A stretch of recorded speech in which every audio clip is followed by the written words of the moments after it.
আজকে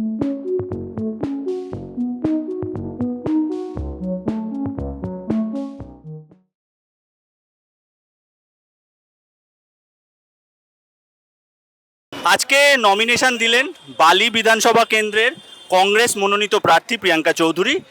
উনি রাজ্য ছাত্র পরিষদের সভানেত্রী। প্রিয়াঙ্কাকে আমি এই মুহূর্তে পেয়েছি, প্রিয়াঙ্কার সাথে কথা বলবো। প্রিয়াঙ্কা, আজকে তুমি নমিনেশন দিলে, প্রথমত জিজ্ঞেস করবো কীরকম লাগছে পুরো বিষয়টা, কারণ তুমি যথেষ্ট প্রচার করছো, কয়েকদিন ধরে তোমার প্রচারের ধকলও যাচ্ছে এবং আজকে তুমি নমিনেশন দিলে। ওভারঅল যদি তোমাকে জিজ্ঞেস করি তোমার প্রতিক্রিয়া কেমন? না, এটা কোনো কষ্টজনক আমার কিছু মনে হচ্ছে না, কারণ আমি নিজে বালিতে থাকি, নিজে বালির মেয়ে। তাই জন্য আমি চাই যে আমার এলাকায় যাতে অন্তত রাস্তাঘাটগুলো ঠিক হোক, যাতে জঞ্জাল পরিষ্কার হোক, যাতে একটা রাস্তায় যাতে জল না জমে। এটার জন্যই তো লড়াই করতে নেমেছি, বালিবাসীর জন্যই আমার আজকে লড়াই করতে নামা। আমার যতটুকু খাটা, তাদের কাছে যাওয়া, তাদেরকে বোঝানো এবং তাদেরকে পাশে পাওয়ার এই যে চেষ্টা, এটা শুধুমাত্র বালিবাসীর জন্য।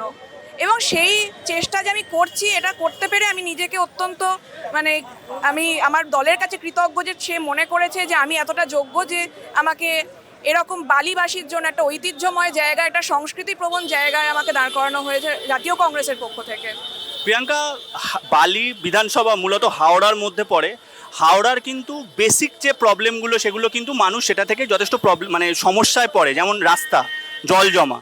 আমি বলছি এই ধরনের রাজনৈতিক ইস্যু এখন কিন্তু আমরা দেখি মেন স্ট্রিমে অতটা জায়গা পায় না।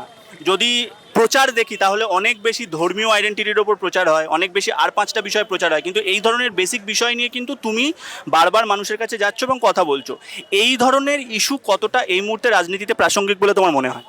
না না, মানুষের কাছে অবশ্যই এই বিষয়গুলো প্রাসঙ্গিক, কারণ মানুষ তো নিত্যদিন তারা এই বাড়ি থেকে বেরোলো, একটা জঞ্জালের স্তূপ পরিষ্কার হয় না, রাস্তাটা একটু এগোলো, রাস্তা ভাঙা চোরা, জল বসে আছে, তার মধ্যে তাকে পার হয়ে যেতে হচ্ছে। এরা মানুষের কাছে এই ইস্যুগুলো আছে। হ্যাঁ, মিডিয়া যদি কিছু, সবার কথা বলবো না অবশ্যই, কিন্তু কিছু মিডিয়া অবশ্যই, যেগুলো গদি মিডিয়া বলে আমরা বারবার বলি, তারা তো শুধুমাত্র তাদের যারা মালিক আছে, তারা কিছু রাজনৈতিক দল থেকে টাকা নিয়ে সেইটুকুই প্রচার করে, যতটুকু প্রচার করলে তাদের সেই রাজনৈতিক দলগুলোর কোনো লাভ আছে।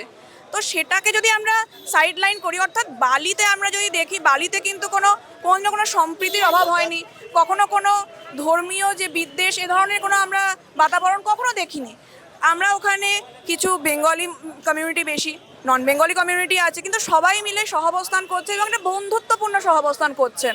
এবং সেইখানে মানুষের একটাই চিন্তা যে তারা চাকরি কেন পাচ্ছে না, তাদের শিক্ষা ব্যবস্থা এত অনুন্নতি হয়েছে কেন, কেদারনাথের মতো হসপিটাল যেটা বন্ধ হয়ে গেল এবং সেটা এখনও ঠিক হলো না। ওটা একটা ঐতিহ্যবাহী একটা হসপিটাল, যেখানের সাথে অনেক স্মৃতি জড়িয়ে আছে আমাদের বালিবাসীর। তো সেটা একটা ইম্পর্টেন্ট জায়গা এবং এগুলোকেই আমরা প্রধানত চাই যে এগুলো ঠিক হোক, রাস্তা ঠিক হোক, জঞ্জাল সাফ হোক। এগুলো যদি না হয় তাহলে ভোটে যেই খুশি জিতে যাক, সে যদি নিজের শুধুমাত্র পকেট ভরার চেষ্টা করে এবং তারপর তার ফ্ল্যাটে থোক থোক শুধু টাকা বেরোয়, সেগুলো নিয়ে ইডি চলে যাচ্ছে, এটা তো এই জন্য তো বালিবাসী কখনোই ভোট করবেন না।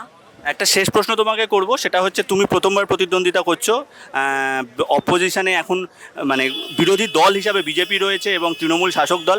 লড়াই কতটা চ্যালেঞ্জিং বা কতটা কঠিন যদি তুমি বলো?